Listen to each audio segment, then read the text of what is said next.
Hey everyone, welcome to the channel. Robert Payne, soon to be retired Navy, now real estate agent in San Diego. And San Diego's a tough market. It's expensive. So one of the things that I want to go over is house hacking. And this is a great strategy that I've used. One of my first strategies I've ever used when I had real estate. And I'm just going to go over it with you guys because it's something you need to know, especially if you're getting into a home in San Diego and trying to figure out a way to pay for that mortgage. So I developed this little slide here and I want to go over it with you just so we can talk about it and walk through it because I think there's some real value in this. And if I'd have known this way sooner, probably could have built a lot more wealth with it. So anyway, in this first slide, we talked about house hacking, buying a multi-unit home, aka your future money machine. With this, it talks about using a VA loan to buy a 2 to 4 unit property. And that's a really good strategy. I totally suggest that. But more realistically, you'll probably end up finding probably like a regular single family home. Your VA loan qualifies for these and these will be your single or your sorry, your primary residence when you decide to live here. And it's no money down getting into it. And that's one of the biggest resources for the Navy or any military member is your VA loan. So with that, no money down. So like a lot of people in San Diego, they come up with $200,000 to get into a house. You don't. You just got to make sure your debt to income ratio pans out. And you can get into it. But anyway, you find you a single family home, and I suggest finding something that's like a 3 bedroom, 3 bath, 2 bedroom, 2 bath. You at least want everyone to have their own bathroom because it just really gets kind of messy when people have to share those same bathrooms. Everyone can usually work out the kitchen and the living room together. It's no problem. But anyway, I suggest find something with as many bathrooms as bedrooms you have. Just makes life easier. Find out what the going rate is, rent that part out to these people. As long as you set some basic ground rules in the beginning, it's really not that difficult. What I always made sure that I did going into this was the living room and the kitchen were community spaces. Those need to be cleaned up. You don't get to decorate anything in the living room or the kitchen. Uh, and you don't leave your stuff in the living room. Put all your crap in your bedrooms. No big deal. Do your bathroom, whatever you want to do with it. It's not mine. Now, when it comes to the kitchen, everyone needs to basically have their dishes cleaned and not a single dirty dish in that sink when everyone goes to bed. That's just a good rule of thumb for everyone. So that way, when they do their dinner, they clean up everything on time. And then everyone also can cook their dinner too. Makes life easy. So, anyway, vet your people correctly, and it's not that big of a problem. And I could go into more detail later on about exactly how you want to vet your tenants, bringing them in. You don't want to just bring your friends because it's hard to have ground rules with your friends. Bringing people that are strangers and gamers. Gamers are the best thing you could ever have because you know what? They sit in a room and just play video games. So there you go. Little pro tip for you. Number two, live in one unit, your home base, finally your own space, even if it's the smallest room, and that's exactly it.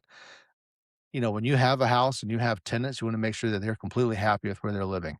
Because if you have something really nice and you give them some piece of crap room, they're not going to like it. They're going to get jealous. And it's just not a good way to build your wealth, especially with people in the same house with you. You want to take care of people.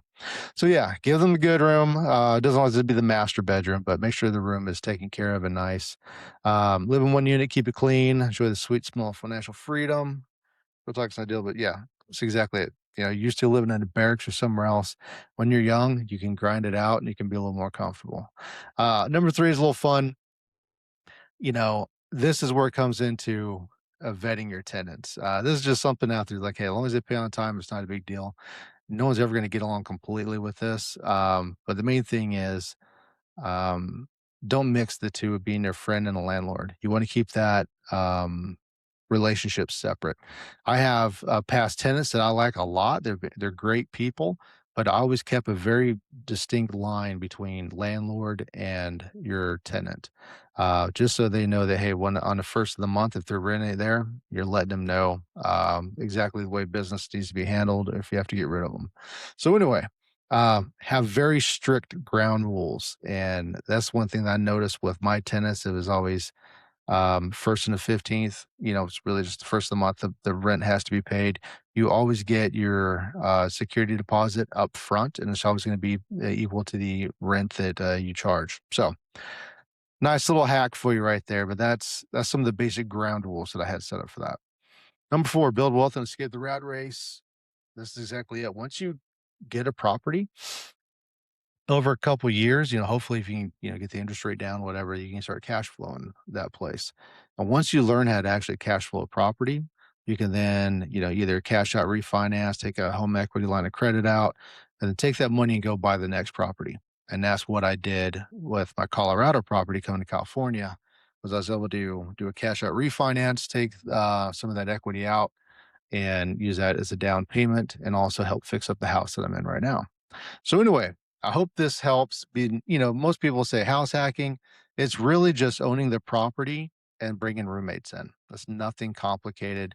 This is something people have been doing since the dawn of time. All right. You can always bring someone in. The key thing is a lot of people will look at, I'm going to go in and get a roommate. We're going to go live in this place instead of looking at like, I need to go buy this place and bring in roommates and let them pay for it for you. So that's the beauty of it. When you own a home, you can bring in, like, especially San Diego, you can bring a tenant in and that person has helped subsidize your mortgage. So a mortgage that would cost you 5,000, 5,100, which is above your BAH, you can now bring someone in, charge them 1,300 per room, maybe a little more. Or if you have an ADU, like I was doing, I had $2,000 a month I was charging somebody to live there. Now my rent or my mortgage is more like $3,000 a month instead of $5,000 a month. So that's the beauty of house hacking. And especially in a place like San Diego, you need that because if you go on deployment, you need to rent that place out in order to keep it surviving. Because if you're not living there, 5 grand a month will take you down pretty quick. Anyway, hope this helps. If you have any questions, please just hit me up. If you're wondering how you're going to get into a home and afford it, this is one of those strategies. And if you need me to clarify a little more in depth on this, please just send me a DM. I'm sure to or start commenting in here. We'll have a discussion online. But anyway, love to help you out. Take care. And yeah,